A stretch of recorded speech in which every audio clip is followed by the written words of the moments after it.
तो चलिए फ्रेंड्स, अब हम chapter 12 area related to circle के लॉन्ग क्वेश्चन स्टार्ट करेंगे। तो मैंने इससे पहली वीडियो में सारे कॉन्सेप्ट और उससे रिलेटेड फार्मूला एमसीक्यू मैंने करा दिए हैं। तो पहले आप वो कीजिए, तब आप इस वीडियो पे आइए तो आपको ज़्यादा क्लैरिटी मिलेगी। डायरेक्ट इस वीडियो पे आओगे तो क्या पता आपको कुछ समझ ना भी आए, तो इसलिए आप पहले वो कंप्लीट कर लीजिए। तो चलिए स्टार्ट करते हैं फर्स्ट क्वेश्चन से। तो देखिए, the length of a minute hand of a clock is 14 centimeter. Find the area swept by the minute hand in 5 minutes. तो पहले आपको डायग्राम बना लेना है, उसके बाद देखते हैं कैसे करेंगे इसको। तो एक घड़ी बना लेते हैं। तो एक घड़ी मैंने ड्रॉ कर ली है। तो ये हमने घड़ी बना ली। तो सपोज करते हैं मिनट हैंड अभी इधर है, ठीक है। 5 मिनट बाद मिनट हैंड किधर आ जाएगी, इधर आ जाएगी। दो सुइयाँ होती है ना, एक छोटी वाली आर हैंड और एक मिनट हैंड। 5 मिनट में बड़ी सुई 3 पे थी, अब किस पे जाएगी, 4 पे। 5 मिनट में इतना, तो कितना एरिया घूमेगी। ओके, तो आप पहचान गए होंगे हम इसे सॉल्व कैसे करेंगे। देखिए, 2 रेडियस है और एक आर्क बन रहा है, तो इसमें कौन सा लगेगा, एरिया ऑफ सेक्टर का फॉर्मूला लगेगा। जब भी मैंने बताया था वीडियो 1 में कि जब भी 2 रेडियस और एक आर्क मिलते हैं तो हम एरिया ऑफ सेक्टर लगाते हैं। तो एरिया ऑफ सेक्टर क्या होगा, area of sector theta upon में 360 degree into pi r square, ठीक है। रेडियस तो हमें निकाल लेंगे हम यहाँ से 14। थीटा है, कितना एंगल बन रहा है हमें ये निकालना है। अच्छा, ये डायग्राम कैसे भी बन सकता है, ऐसे भी बन सकता है, किसी भी 2 नंबर के बीच में बन सकता है, ज़रूरी नहीं इधर ही बनाओ आप, ठीक है। तो हम फाइंड आउट करेंगे कि थीटा ए कौन सा कितना एंगल बनाएगा, ठीक है। तो आपको पता है कि 1 आवर में 360 डिग्री घूमती मिनट हैंड। 1 आवर में 360 डिग्री घूमती है ना मिनट हैंड। सपोज कर लो अभी 12 पे थी, तो 1 घंटे बाद फिर से बड़ी सुई 12 पे आ जाएगी ना। 5-5 मिनट के 60 मिनट्स में पूरे एक राउंड लगा लेगी। तो पूरा एक सर्कल का कितना डिग्री होता है, 360 डिग्री होता है। तो 1 आवर में 360 डिग्री घूम लेगी। 1 आवर में कितने मिनट होते हैं, 60 मिनट्स में 360 डिग्री घूम लिया। तो 1 मिनट में कितना घूमेगी, इसे डिवाइड कर देंगे। तो 1 मिनट में कितना घूमी, 6 डिग्री घूमी। तो 5 मिनट्स में कितना घूमेगी, 5 मिनट्स में 6 इंटू 5 30 डिग्री घूमा। तो आपको समझ में आएगा। अब हम फॉर्मूला लगा देंगे। तो थीटा कितना आ गया, 30। थीटा अपॉन में 360 डिग्री इंटू में पाई की वैल्यू 22/7 डाल देंगे। आर कितना है, 14 का स्क्वायर, यानी कि 2/14। तो होप आपको डायग्राम समझ में आ गया और क्वेश्चन की अप्रोच समझ में आ गया कैसे किया हमने क्वेश्चन, ठीक है। तो चलिए अब सॉल्व करते हैं। 7 2 14, 0 से 0 कटा, 3 12 36, 2 6 12। ये भी हम 2 के टेबल से काटेंगे तो कितना बचा, 11 इंटू 14 154 अपॉन में 3 सेंटीमीटर स्क्वायर। होप आपको समझ में आया क्वेश्चन। एक बार फिर से बता देता हूँ। हमें लेंथ दी थी 14 सेंटीमीटर मिनट हैंड की, तो मैंने एक डायग्राम बना दिया आपको समझाने के लिए, क्योंकि यहाँ पे 2 रेडियस और एक आर्क बन रहे, तो हम एरिया ऑफ सेक्टर लगाएंगे। Area of sector theta upon में 360 इंटू पाई आर स्क्वायर था। फिर हमें थीटा निकालना था, कितना डिग्री 5 मिनट में घूमेगा। तो मुझे पता है कि 1 घंटे में तो पूरा 360 डिग्री घूमती है मिनट हैंड। अगर 12 पे मिनट हैंड तो 1 घंटे बाद 12 पे आ जाएगी। 3 पे तो 1 घंटे बाद 3 पे पूरा घूमती है ना एक राउंड। तो 1 राउंड में कितना होता है, 360 डिग्री। तो 1 आवर में 360 डिग्री, 1 आवर मतलब 60 मिनट में। 1 मिनट में कितना होगा, डिवाइड कर लिया और 5 मिनट्स का निकाले, फिर थीटा की वैल्यू डाल दी।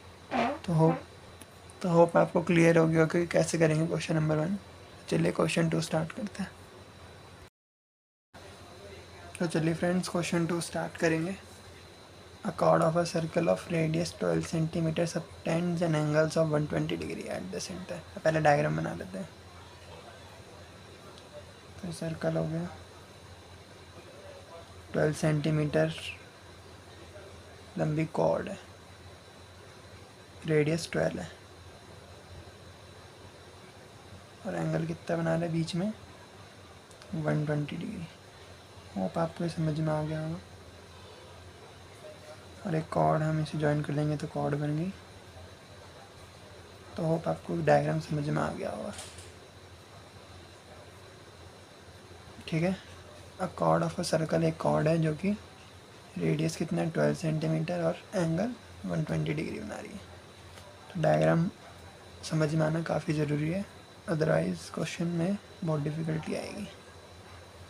होप आपको डायग्राम समझ में आ गया। फिर से बताता है, कॉर्ड है, कॉर्ड क्या होता है, वो लाइन जो सर्कल के 2 पॉइंट को टच करती है, हमने बनाई, जिसका रेडियस 12 है, तो रेडियस ज्वाइन कर दिया, और कितना एंगल है बीच में 120। Find the area of corresponding segment, तो सेगमेंट का एरिया निकालना है, APB का एरिया, ये एरिया निकालना है हमें। ठीक है, तो कैसे निकालेंगे, तो एरिया ऑफ सेगमेंट APB बराबर, हम क्या करेंगे, इस पूरे सेक्टर में से अगर ये ट्रायंगल का एरिया माइनस कर देंगे तो बचा हुआ एरिया हमें पता चल जाएगा, वही हमें निकालना है। तो हम क्या करेंगे, area of sector AOB minus कर देंगे area of triangle AOB।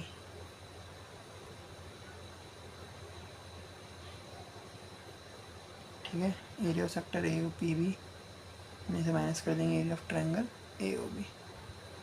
Hope आपको समझ में आ गया हो हमें करना क्या क्वेश्चन में।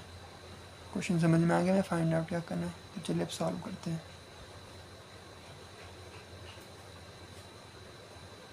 तो देखो, एंड थीटा तो हमें पता है, तो सेक्टर की तो कोई दिक्कत नहीं आएगी। पहले हमें area of triangle find out करने के लिए बेस और हाइट चाहिए, तो वो पहले हमें फाइंड आउट करनी पड़ेगी। तो चलिए वो पहले फाइंड आउट करते हैं, फिर हम फॉर्मूले में डाल देंगे। तो देखिए, पहले मैं निकालता हूँ एरिया ऑफ ट्रायंगल AOB। ठीक है, तो क्या बने, डायग्राम एक बार बना लेता हूँ।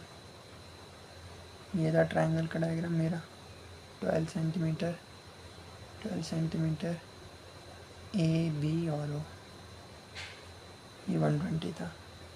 तो हम एक परपेंडिकुलर ड्रॉ करेंगे, ये परपेंडिकुलर ड्रॉ कर दिया। ठीक है, और ये देखा अब ये वाली साइड भी सेम है, यहाँ भी 12 है, ये भी 12 है, ये एंगल हाफ हाफ हो जाएंगे, 60-60 हो जाएगा। तो ये क्या हो गया, M मिड पॉइंट हो गया। देखेंगे M is the mid point. Mid point कैसे होगा, क्योंकि देखो लेफ्ट हैंड साइड भी सेम है और राइट हैंड साइड भी सेम है, साइड सेम है, एंगल सेम है, तो सिमेट्रिकल है। सिमेट्रिकल मतलब सेम है। ये कैसे है, बाय सिमेट्री। सिमेट्री का मतलब लिख लीजिएगा। तो AM बराबर BM लिख सकता हूँ, और किसके बराबर है, AB का हाफ है। AM बराबर BM और AM क्या है, AB का हाफ है। तो मैंने लिख दिया। होप आपको समझ में आ रहा हो। हमने परपेंडिकुलर क्यों ड्रॉ किया, क्योंकि हमें half into base into height चाहिए, तो हाइट के लिए हमें परपेंडिकुलर ड्रॉ करना पड़ा, इसलिए हमने परपेंडिकुलर ड्रॉ किया। लिख लेंगे ड्रॉ OM परपेंडिकुलर AB। ठीक है, तो चलिए अब आगे बढ़ते हैं। तो चलिए हम इन ट्रायंगल AMO लेते हैं, ये वाला ट्रायंगल लेते हैं, फिर हम ये वाला लेंगे। तो देखो मैं क्या लगाने वाला हूँ, मैं लगाने वाला हूँ साइन O, यहाँ से लूँगा एंगल। तो मैंने बताया था जब भी एंगल वर्टिकल साइड होता है हमारा बेस और परपेंडिकुलर क्या हो जाता है, इंटरचेंज हो जाता है। तो हम क्या लेंगे, हमारा ये पर अब हम ऐसे देखेंगे, मैंने ओ एंगल लिया तो हमेशा ना कॉपी को ऐसे कर लिया करो ताकि आपको समझ में आने। देखो ये एंगल ले ले, तब हमारा परपेंडिकुलर क्या हुआ, ए एम हो गया, और बेस क्या हो गया, ए हो गया। समझ में आ गया। जब भी आप एंगल जो लो उसके अकॉर्डिंग कॉपी रख देना तो आपको क्लैरिटी मिल जाएगी। उसके अपोजिट वाला हमेशा परपेंडिकुलर होगा, जिस पे वो गिरेगा वो क्या होगा, बेस। तो हो गया ए एम बराबर ए ओ। साइन थीटा क्या होता है, पी अपॉन में एच होता है ना, तो पी हो गया, बी हो गया, तो एच क्या हो जाएगा, ई हो जाएगा। होप आपको समझ में आ गया। अगर हम ये वाला एंगल लेते तब तो हमारा नॉर्मल होता है, ये पी होता है, ये एच होता है। लेकिन मैंने बोला वर्टिकल एंगल लेंगे तो परपेंडिकुलर और बेस इंटरचेंज आएंगे, तो अब हमारा परपेंडिकुलर इसलिए हमने ये लिया, हाइपोटेनस सेम रहता है। होप आपको समझ में आ गया। तो साइन यहाँ पे कितना है, 60 डिग्री है दोनों में, 60 डिग्री। साइन 60 डिग्री कितना हो गया, ए मुझे पता नहीं है, ए ओ 12 है। साइन 60 डिग्री कितना होता है, √3/2। आपको टेबल याद होनी चाहिए, मैंने ट्रिग्नोमेट्री की वीडियो में बता रखी है कैसे याद करनी है, तो वो भी आप देख सकते हैं इसके बाद। तो ये आ गया ए एम 12। अब मुझे ए एम निकालना है तो मैं इसको उधर भेज दूँगा, क्रॉस मल्टीप्लाई। तो √3 × 12 1/2 इक्वल टू ए एम। तो 2 6 या 12 यानी कि ए एम आ गया 6√3 सेंटीमीटर। ए एम क्यों निकाला, क्योंकि हमारा बेस पता चल गया। अब ये 6√3 हो गया, तो ये भी 6√3 हो जाएगा। तो पूरा बेस कितना हो जाएगा, 12√3। समझ में आ गया। अब बस किसकी दरकार है,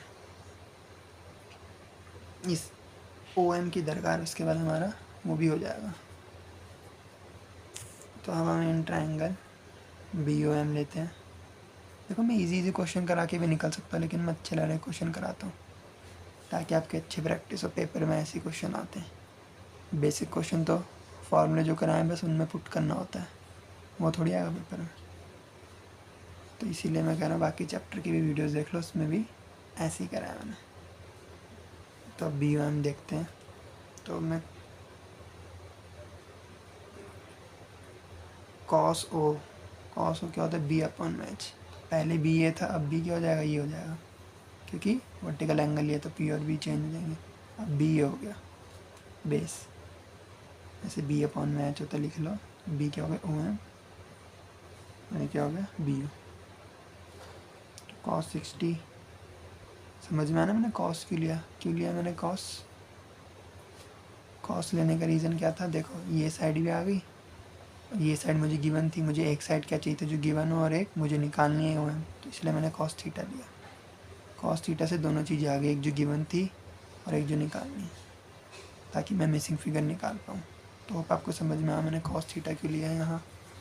यहाँ साइन थीटा लेने का पर्पस क्या था कि मुझे ये निकालना था। यहाँ पे कॉस थीटा लेने का पर्पस क्या है, मुझे ये निकालना है। तो आप देख लीजिएगा आपको निकालना है क्या, पी बी एच में से जो निकालना है उस हिसाब से आप ले लेना। होप आपको रीज़न समझ में आया मैंने कॉस थीटा क्यों लिया। ओ एम नहीं पता है, बी ओ 12, कॉस 60 कितना होता है, 1/2, ओ एम 12, ओ एम कितना आ गया 12/2 यानी कि 6 सेंटीमीटर। ठीक है, तो एरिया ऑफ ट्राइंगल कितना आ जाएगा आपका, half into base into height. Half into base कितना आया था आपका 12√3, और हाइट कितनी है, 6। 12√3 हाइट 6, 2 6 जा 36√3 आ गया एरिया ऑफ ट्राइंगल। अब हम एरिया ऑफ सेक्टर तो बहुत इजी था, वो भी निकाल लेते हैं। एरिया ऑफ सेक्टर कितना था, थीटा 1 में 360 degree into pi r square. Theta कितना था, 120 डिग्री था क्वेश्चन में गिवन। 360 इंटू में पाई की वैल्यू कितनी थी, क्वेश्चन में गिवन है पाई की वैल्यू 3.14 लेंगे, तो आपको वही लेनी पड़ेगी। तो प्लीज़ चेक कर लीजिएगा पाई की, अगर कोई वैल्यू नहीं दी तब तो आप 22/7 ले सकते हैं, लेकिन अगर वैल्यू दे रखी है तो आपको यही लेनी पड़ेगी। तो क्वेश्चन में देख लीजिएगा ज़रूर, वरना गड़बड़ हो जाएगी, वरना नंबर कट सकते, कैलकुलेशन में कुछ अंतर आएगा, तो इसीलिए 0 से 0 कट गया, 12 3 से 36, तो ये होगा 3.14/3, 12 इंटू 12, 3 4 ज़ा कितना आ गया, 150.72। तो मेरा ये आ रहा था 120 डिग्री, 12 12। तब मुझे निकालना था एरिया सेक्टर AP भी निकालना था ना, तो मैंने क्या किया था, इस पूरे सेक्टर में से ये ट्रायंगल माइनस कर दिया था, तो मेरा ये आ गया था। तो एरिया ऑफ सेगमेंट APB बराबर एरिया ऑफ सेक्टर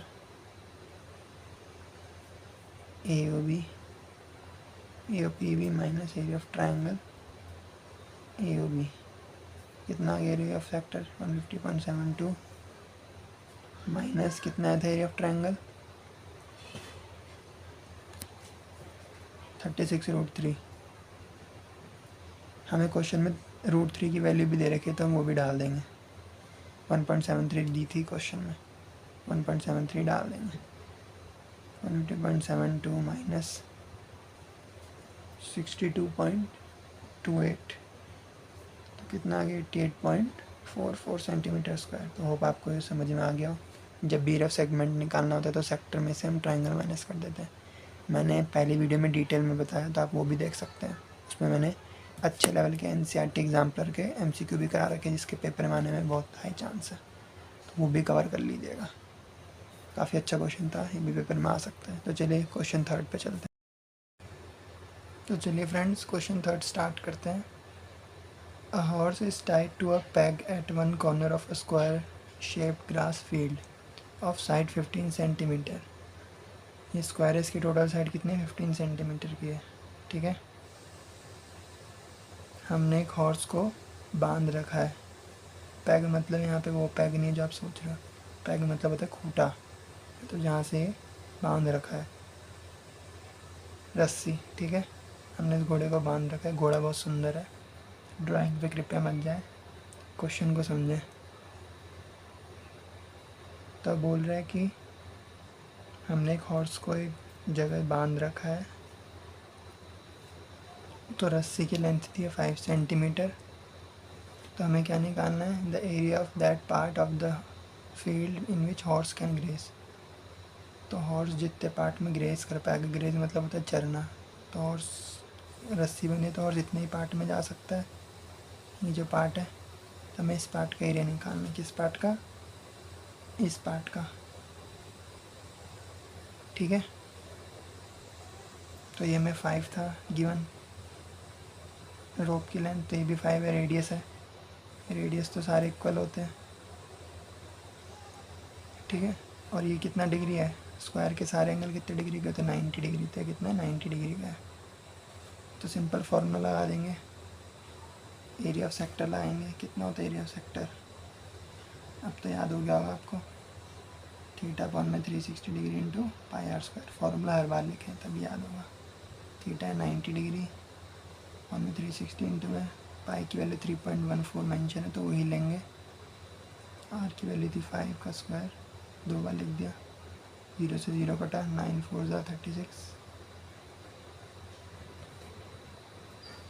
तब सॉल्व कर लेंगे, तो आपका आ गया 3.14 इंटू 25 में 4, सॉल्व करेंगे तो आ जाएगा 19.625 मीटर स्क्वायर।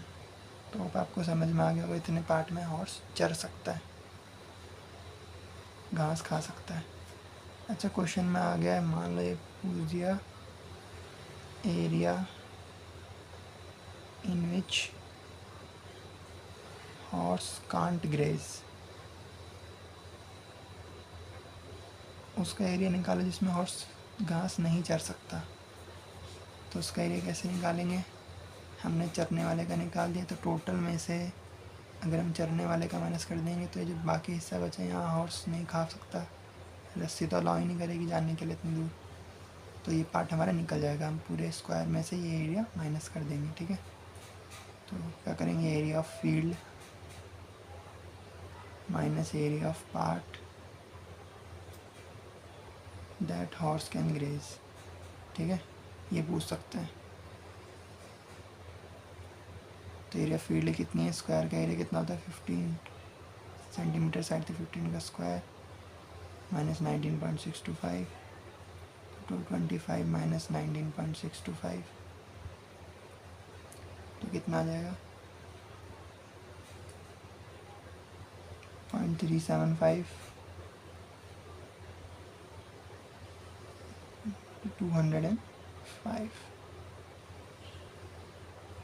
तो होप आपको समझ में आ गया होगा हमने कैसे किया कि ये एरिया कितना आगे जो हॉर्स नहीं खा सकता 205.375। तो होप आपको क्लियर हो गया हमने क्या किया, इस पूरे एरिया में से जो एरिया हॉर्स ग्रेस कर सकता है उसे माइनस कर दिया। अच्छा क्वेश्चन था, पेपर में इसके आने के काफ़ी हाई चांस है। तो क्वेश्चन थर्ड भी हो गया। तो चलिए लास्ट क्वेश्चन करते हैं, फिर वाइंड अप करेंगे इस चैप्टर को। हमने सब कॉन्सेप्ट और उन पे क्वेश्चंस कर लिया ऑलमोस्ट। तो चलिए चलते हैं लास्ट क्वेश्चन। तो चलिए फ्रेंड्स क्वेश्चन 4 स्टार्ट करते हैं। Round table cover 6 equal design. तो ये 6 डिज़ाइन है, ये 1 2 ये सब बराबर है। ये मेरी थोड़ी फिगर की प्रॉब्लम हो गई, सारे बराबर हैं ठीक है। ये मैं समझना ही ज़्यादा है, कम है बराबर है, बुक में देख सकते हो आप, इक्वल हैं सारे। रेडियस हमारा 28 है।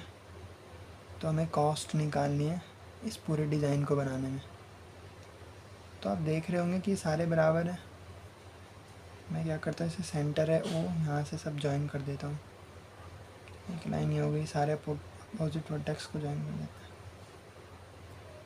तो सबको सेंटर से ज्वाइन करता हूँ, जितने भी अपोजिट वर्टेक्स हैं ये अपोजिट है और ये अपोजिट है ठीक है। ये 6 हिस्सों में बढ़िया। तो मैं क्या करूँगा, किसी एक का एरिया निकाल दूँगा और उसे 6 से मल्टीप्लाई कर दूँगा, तो मुझे टोटल एरिया पता चल जाएगा। मैं किसी एक डिज़ाइन का एरिया निकाल दूँगा और उसे 6 से मल्टीप्लाई कर दूँगा क्योंकि सब बराबर है, तो सबका एरिया पता चल जाएगा।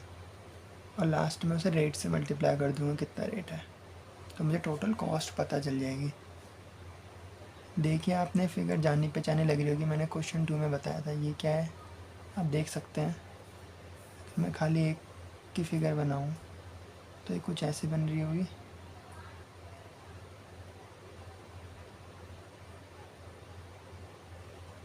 ये हमारा क्या था, माइनर सेगमेंट। ये आर्क था, नहीं था आर्क, तो मैंने क्या किया था, आर्क में से ट्राइंगल का एरिया माइनस किया था, तो मेरा सेगमेंट का आया था ना, तो वही मुझे फिर से करना है।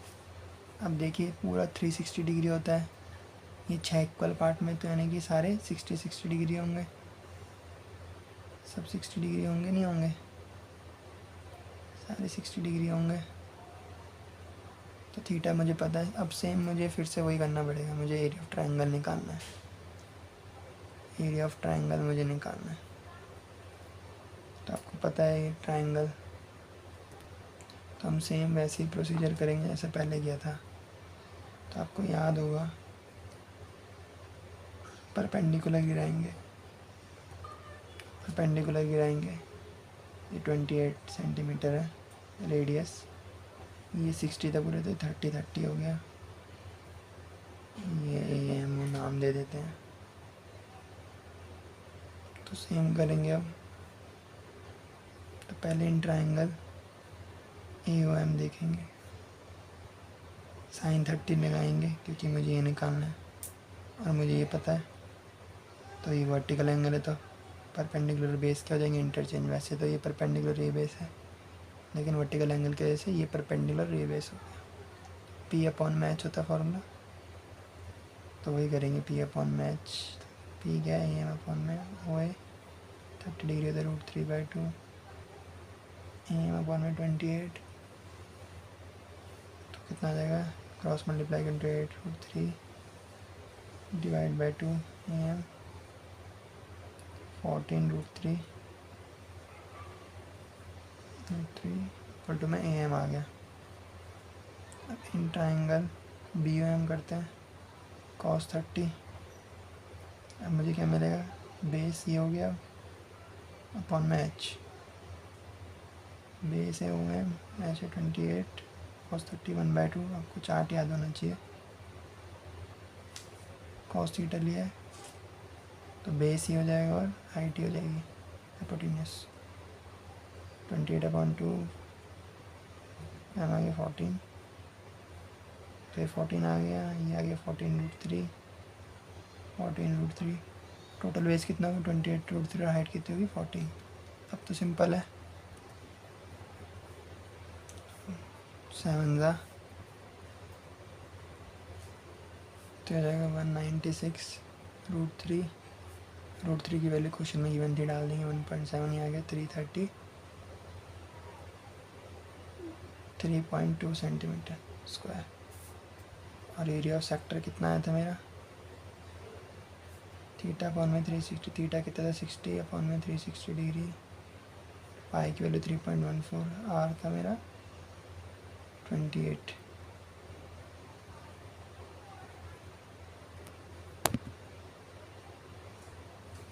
तो ये कट गया, 6 6 जा 14, 3, टोटल आ गया 410.67 सेंटीमीटर स्क्वायर। तो एरिया ऑफ सेगमेंट कैसे निकालते हैं मैंने बताया था,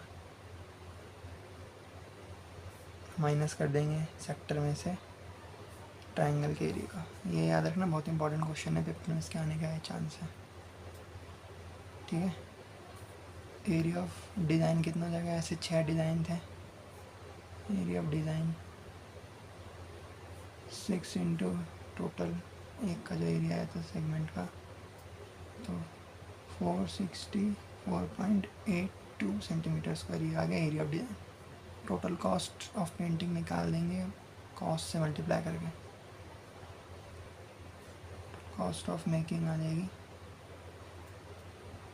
0.35 इंटू 464.82 इक्वल टू ₹162.68 आंसर हो गया। तो होप आपको समझ में आया, मैंने जो अच्छे क्वेश्चन डिस्कस किए हैं। ये चैप्टर तो आप मेरी दोनों वीडियो से कवर कर लें, सफिशेंट, इसके अलावा कोई क्वेश्चन आएगा नहीं तो गारंटीड है यहीं से आएंगे। सारे चैप्टर की मेरी वीडियो कर लीजिए, मोर देन सफिशेंट। अगर आपको और प्रैक्टिस करनी तो मैंने NCERT क्वेश्चन शॉर्ट्स में मार्क करें, वो भी आप कर सकते हैं। इतना कर लीजिए, आलतू फालतू बुक करने की कोई ज़रूरत नहीं, आपकी बहुत अच्छे नंबर पूरे मार्क्स आ जाएंगे अगर आपने अच्छे से प्रैक्टिस कर रखी, कॉन्सेप्ट क्लैरिटी है तो। सो गाइज़, ऐसी वीडियो के लिए चैनल को सब्सक्राइब और शेयर कर दीजिए, आपको बोर्ड्स की कसम है। इतनी मेहनत करते हैं, क्वेश्चन लिखते हैं, सॉल्व करते हैं, इतना कोई डिटेल में बेसिक चीज़ें, छोटी छोटी चीज़ें नहीं बताते सारे, तो मैं बता रहा हूँ, फ्री में दे रहे हैं, मेन चीज़ें है तो फ्री की चीज़ों की कदर करनी चाहिए। तो hope you will understand and share this channel to your friends. So मिलते हैं नेक्स्ट वीडियो में, ऐसे ही सारे वीडियो कवर करते जाइए और बढ़िया मार्क्स लाते जाइए। Bye bye.